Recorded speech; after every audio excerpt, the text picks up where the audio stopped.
Namaste everyone, welcome to MOBA Guru, and today we will show you guys how to play the recently buffed hero Martis. If you guys have yet to know, his passive and second skill have been strengthened. He now deals more damage at full passive stacks, and the first dash of Mortal Coil can now go through thin walls. Without further ado, let's get to our recommendation for his emblem and build. For his emblem setup, we recommend users to use the fighter emblem and to stack up his physical attack and penetration to give him early game advantage. The Festival of Blood will also give him extra spell vamp for longer sustainability. We will now show you guys one of the builds from R7, the famous EXP laner from Araki Hoshi. This build complements the role of EXP Lane, as Martis could then soak up the damage while entering battles and disrupt the enemy's formation with this Mortal Coil. In the early game, R7 would usually build the tier 2 items Molten Essence and Fury Hammer for extra HP and penetration. Then, he would follow up with defense utility items such as Domin's Eyes and Battle Armor before completing Hunter's Strike. In the late game, he would sell Molten Essence to buy other items suiting the needs of the team. Our recommendation though is to build him up as a semi-tank, adding another attack item that would complement his passive full stacks. Instead of making Molten Essence, we would recommend users to only buy Fury Hammer in the early game, build Dominance Eyes for the anti-heal, and then build Demon Hunter Sword. Yes, this would give him extra attack speed and extra damage that can melt tanky heroes with high HP. Once this and Hunter Strike are built, we then follow up with further defense items. If the enemy is made up of only squishy heroes, we would recommend to swap Demon Hunter Sword with Endless Battle for the true damage gain from his basic attack. But now, imagine that your team fulfilled the winning condition in the early game and you plan to snowball further. Then the last build is suitable for such situations. One defense utility item is still a must as an EXP laner, but another attack option such as Malefic Roar would further complement the attacking prowess of Martis and even allow him to take down objectives faster. So now that we've gotten through the recommended emblem and builds, let's carry on to his gameplay. In this game, I'm playing as a trio with Akai and Julian in the mid lane, and in my lane, I'm up against Nerfed with High and Dry Emblem and Petrifier spell, so I try to be careful and not go against him alone without having the correct items. And as you can see here, my enemies were invading our red buff, so I cleared my lane quickly and directly supported Akai in our jungle. I try to punish my enemies and poke them as much as I can with my skill combo of 1 and 2, and then to get out I use skill 2 again. Here I managed to inform Julian that Vale has low HP, so he came to counter-engage and assassinate Vale. I tried to cover Julian before the enemies scattered away, but sadly to no avail, as Fanny was able to pick him off and Valor managed to cover for her and stun me with his skill 1. Nevertheless, we managed to slow down Fanny's farm, and Amon also managed to pick off Popol at the top lane. Now, I got back to my lane to farm up as fast as possible so I could join the team fight at the first turtle battle, but while doing so, I almost got picked off by the 1v1 king with High and Dry. Thankfully, I was able to flicker out and he didn't use his Petrify on me.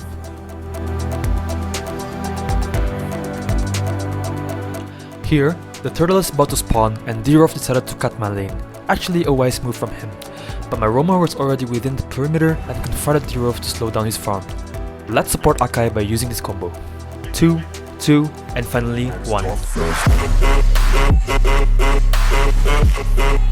Nerfed was not able to cast his ult at all thanks to this combo.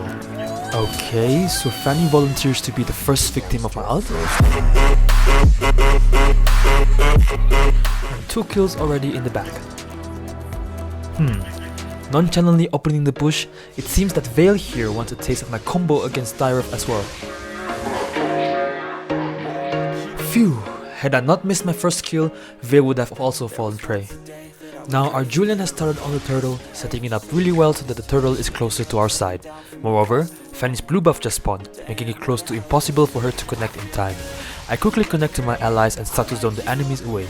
It seems like I can settle my unfinished business with Vale.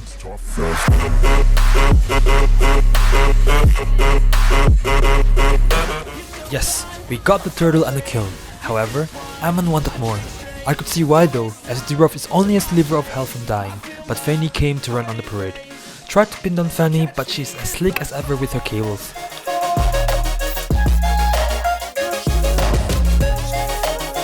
After regaining back my health, I got back to my lane. Since I already have a few kills in my bag, I already obtained Demon Hunter Sword and wanted to test the waters against Dirov, so I used the following combo.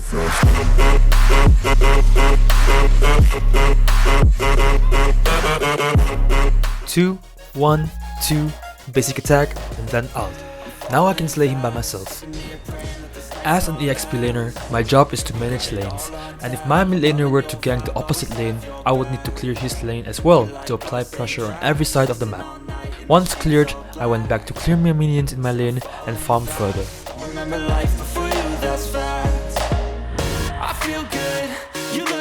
I had to check the bush, for if Dirov were already there, I would be more than willing to fight to the death.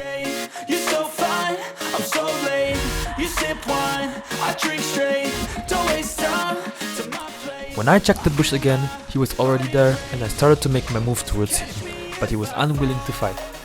So, I just cleared the minions and rotated to the mid lane. Here, I could have tried to cut lane, but there were no signs of Valor and Veil who could prevent my escaping.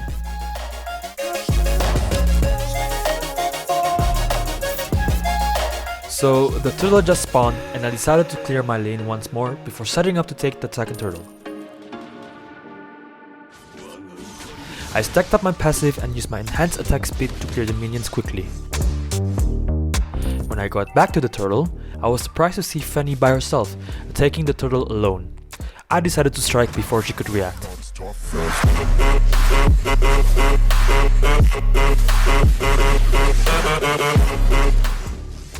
I'm sure Fanny was left speechless in the chain of knockbacks and airborne with that combo of skills 1, 2, 2 and then ult. With that kill, we were able to slay the turtle for free. Once I got back to my lane, I tried to confront Dirov again, but he has been playing passively since I picked him up beforehand.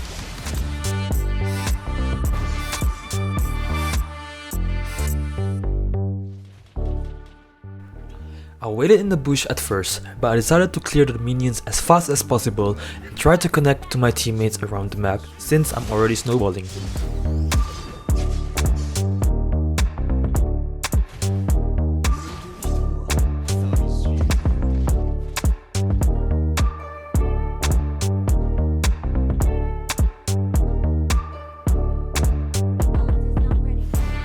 Here I was told by Akai that Fanny is of low health and he went to initiate. I was in the wrong though, as I was spamming my ult that is out of range, and since I didn't follow up quick enough, Fanny managed to escape. I even used my flicker for nothing. I should have cut the distance with my mortar coil first before trying to spam with decimation or even Ashura aura. Since Leslie is at the bottom now, I need to fill the vacant top lane to match the swapping of lanes done by the enemies.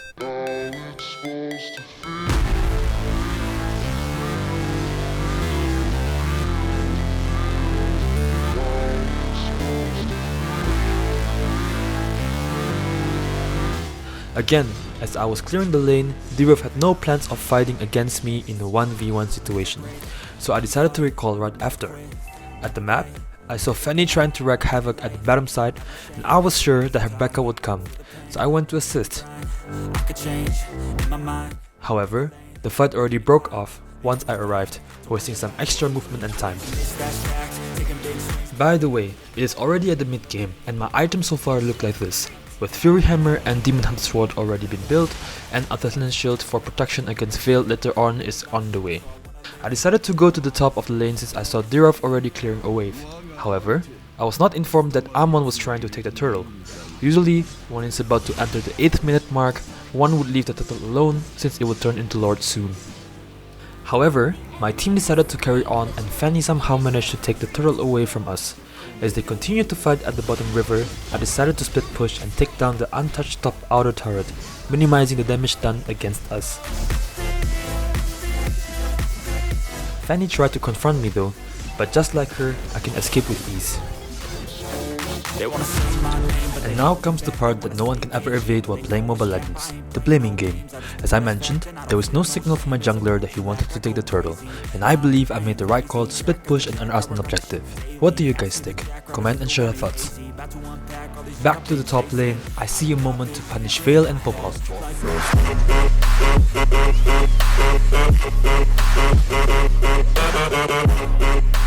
Thanks to Akai clamping Popol, I was able to focus on Veil. Here, Popol tried to pick me off, but luckily there was backup from Ammon and Julian. Okay, I think Fanny's trying to look for me since she went to the other bush. But all is well, Julian and Ammon were still there to get another kill and further increase our lead. As I was trying to push the top lane, Valor and Veil came. As I was running away, I thought I could outplay them since some skills have already been used.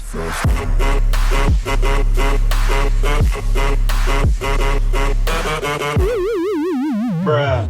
Guess I miscalculated, but at least Ammon came to follow up and avenge me. We've approached late game and the Lord has leveled up. Ammon had found himself in a good position, so I cleared the minions in the mid lane before assisting him.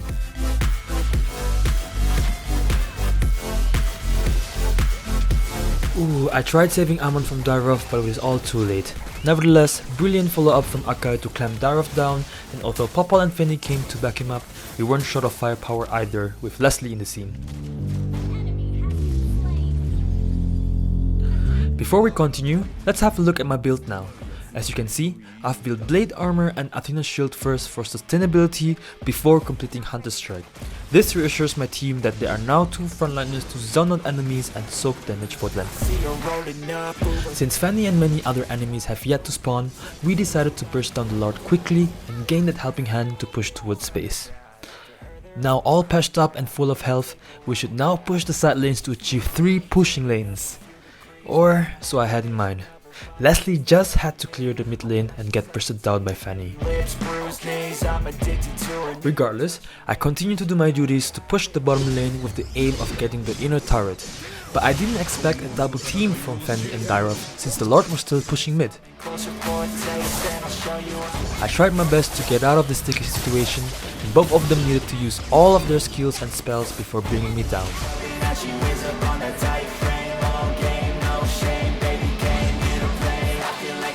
I've just respawned and need to manage the lanes again. With Fanny gone and a teamfight happening at the other side of the map, a split push strategy seems appropriate.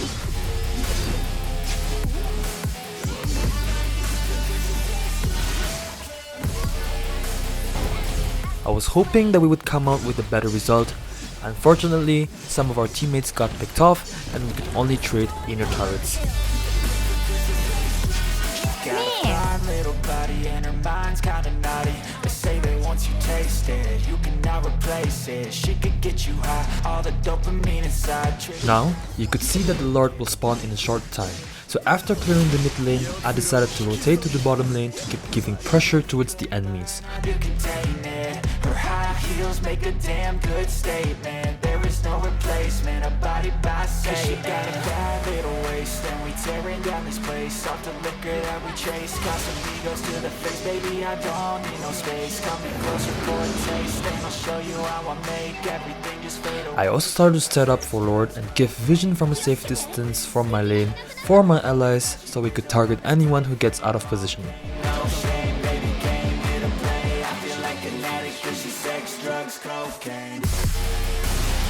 I was already able to bring both Fanny and Veil to get out of positions, but another engage was made to pick off their Valor instead.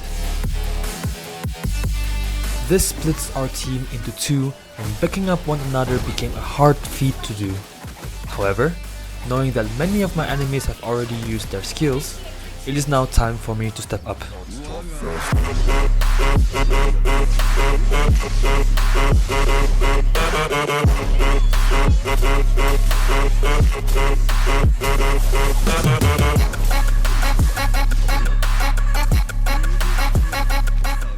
Ooh-wee!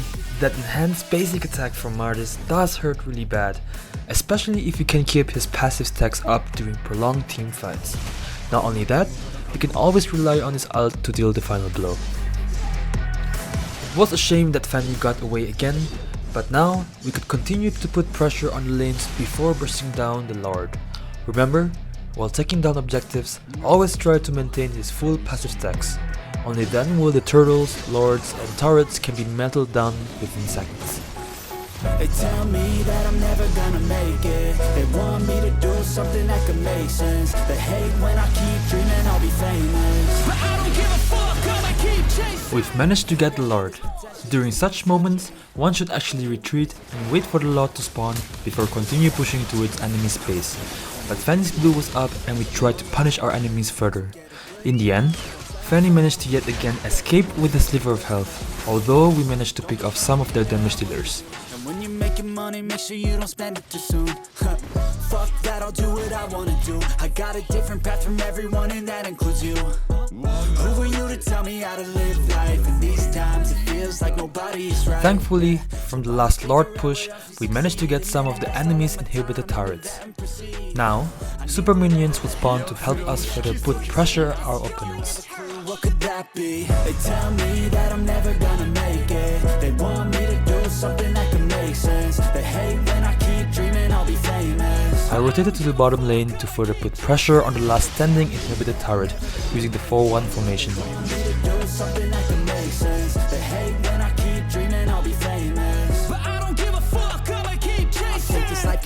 My team did a great job on picking off Popol, as they now lack a good wave clearing hero.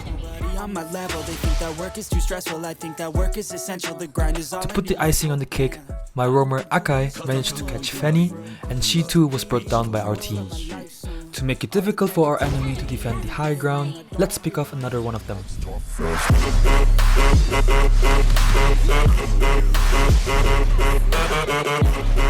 That was another well executed combo of Martis coupled with Flicker. And with Veil also gone, it makes it impossible for Dyrov to defend by himself. Victory is within our grasp. Got one life, I won't regret it. I will fight until I get it. I'll look back one day from heaven and say, damn, I learned some lessons. And say, damn, I have no questions. I had fun in every second. So that's how you play Martis with his new buff. Overall, his ability to go through walls and higher damage output provides him with higher playmaking potential and would be an important asset during crucial team fights. We believe that he rose to the list of pick or ban heroes with this buff. Hope you guys learned something new today. Thank you for indulging our content and for your support. Don't forget to follow our other socials and give our content the thumbs up. Have a blessed day and stay tuned for more. Namaste.